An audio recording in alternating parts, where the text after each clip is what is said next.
বন্ধুরা, আসসালামু আলাইকুম। আশা করি সবাই ভালো আছেন। তো আমি ঘন্টা 2 আগে আমি বাজারে গেছিলাম শূন্য পকেটে, কারণ টাকা নাই জন্য এই জন্য বাজার করতে পারি না। আবার শূন্য হাতে খালি বাড়িতে চলে আসছি। আর বাড়িতে আসার পর আমার বউ কি কয় এটা আপনারা এখন দেখবেন।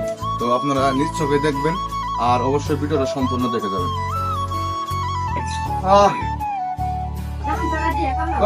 বাড়িতে আসো,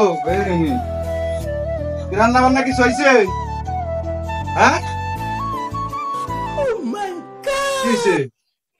রান্না বান্না হয়েছে নি? চাল মাল ছাড়া কি রান্না জানা? পাশের বাড়িতে যায় আধা কেজি চাল অলপ নিয়ে আসতে, কালকে দিয়ে দিতাম। কি খেয়া বলছো? মানে এটা কোন কথা? না খাতা রাখবো দিত না। ওই যে বাড়ির মন্টুর বউর কাছে যাইতা, তারপরে যে ঝন্টুর বউ আছে, তারপর কামালের বউ আছে, সিদ্দিকের বউ আছে, এদের কাছে যাই তুমি আধা কেজি চাউল নিয়ে আসতে রান্তা।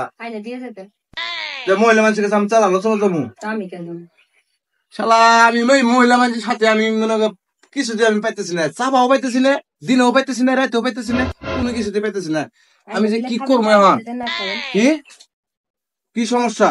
তুই কি আমার সংসার করবি নাকি বাড়িতে যাবি? এটা ক, কথা কস না। কি হয়েছে?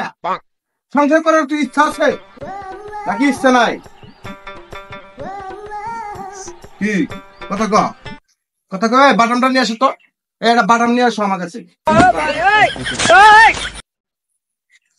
এই যে পাইছি ঝাড়ু দেন, আমি তোর বাইরে 3 বেলা 3 দিন 3 রাত 3 দিন তোর পিড়াই, তোর মনে ভূত ধরছে।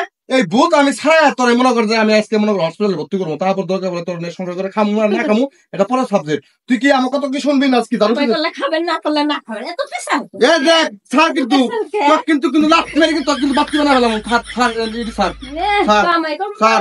আজকে তোর কিন্তু আমি শক্তিটা পাইতেছি না রে, শক্তিটা কিন্তু পাইতেছি না। স্যার আমাকে ছেড়ে দে, ছেড়ে দে আজকে। আজকে তোর